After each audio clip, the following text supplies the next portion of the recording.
रामदास कदम यांनी भाजपवरती केलेल्या टीकेनंतर उपमुख्यमंत्री देवेंद्र फडणवीस यांनी यावरती प्रतिक्रिया दिली आहे। अनेक वेळा अनेक लोक आमचं लक्ष वेधून घेण्यासाठी किंवा आपलं महत्त्व पटवून देण्यासाठी अशा प्रकारचं टोकाचं बोलत असतात। अशा प्रकारची वक्तव्य गांभीर्याने घेऊ नये असं फडणवीस म्हणाले। तर रामदास कदम वरिष्ठांशी बोलतील, त्यांच्या वक्तव्यानं अनेकांच्या मनामध्ये लाडू फुटतात, पण महायुती म्हणून आम्ही एकत्र काम करणार असं नितेश राणे म्हणाले।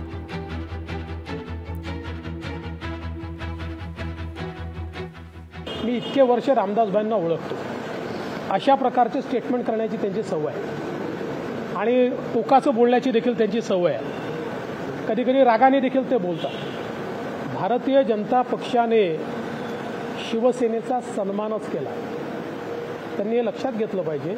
आम्ही 115 आहोत, तरी देखील आमच्यासोबत आलेल्या शिंदे साहेबांना आम्ही मुख्यमंत्री केलं, कारण खरी शिवसेना आमच्यासोबत आली याचं आम्हाला समाधान आहे आणि आम्ही भक्कमपणे शिंदे साहेबांच्या पाठीशी उभे आहोत। एवढा मी विश्वास देतो की रामदास कदमजींच्या कालच्या इंटरव्ह्यूमुळे असंख्य महाविकास आघाडीच्या लोकांच्या मनामध्ये लड्डू फुटले आहेत। आमची महायुती म्हणून असं काही कुठे अडचण होणार नाही। लोकशाही मराठी ऐका, पहा, जागरूक रहा।